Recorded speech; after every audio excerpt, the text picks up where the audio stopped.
And Jonathan Lazari is the air electronics officer, the third member of the crew down the back behind the two pilots.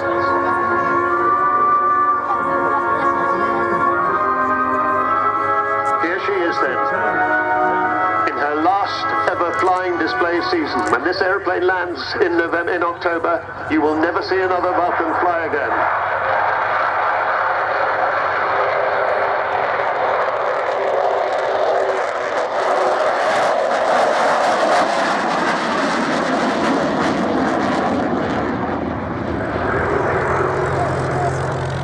Starting at about 160 knots, 184 miles an hour, and accelerating up to 300 knots.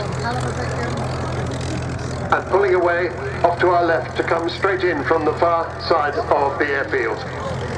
And the noise there coming from 4 Rolls-Royce Bristol Olympus engines, 202 engines. 16,500 pounds of static thrust each, total of about 65,000. The same engine, a later model, was the engine that powered Concorde. Of course, the Concorde ones had reheat. This was not a supersonic aeroplane, the Vulcan. But if you look at the shape, and if you extend that shape by about 1 3/4, you do actually get recognisably Concorde. The shape that was to become Vulcan, first drawn on a scruffy piece of paper in 1946 by the man who designed the fantastic Lancaster, Roy Chadwick. He died in 1947 in a crash, and he never saw his brilliant design fly. Nor did he see it become the first successful operational delta-wing aircraft in the world, rather like R.J. Mitchell not seeing his Spitfire into RAF service.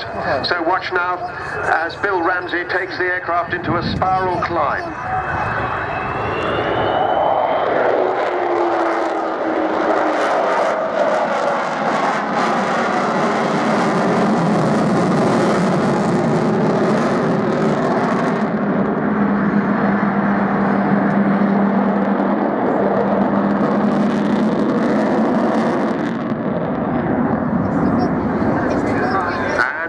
The famous Vulcan howl.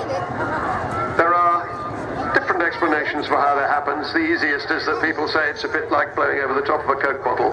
You've got 2 engines on each side with a single intake, and under certain conditions you get that wonderful whistling sound.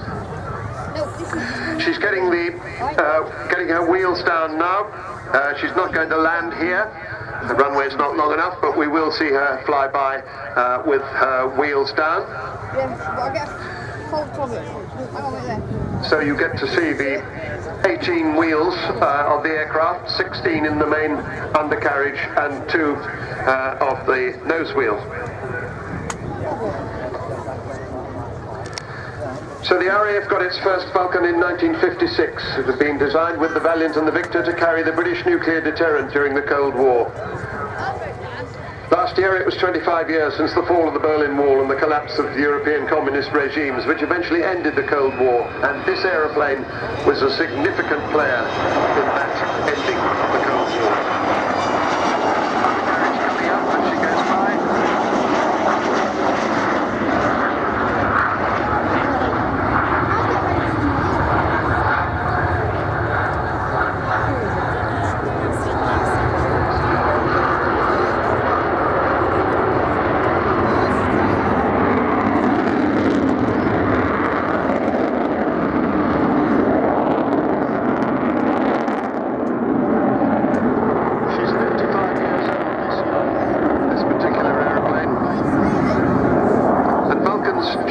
After Vulcans virtually went out of service, it carried 21 1,000-pound bombs.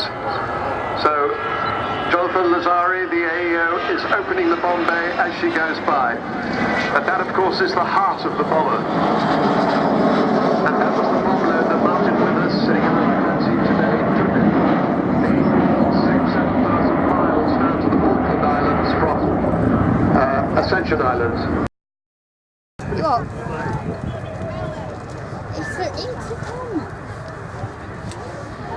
Intercom. Listen.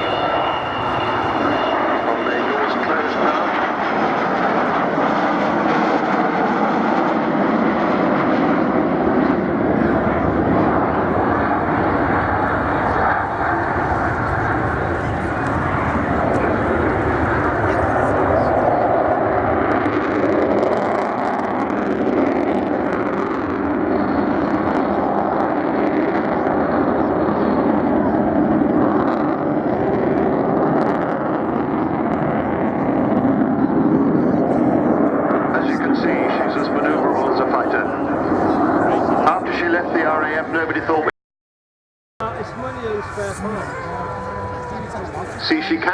her by when she's not making lots of noise.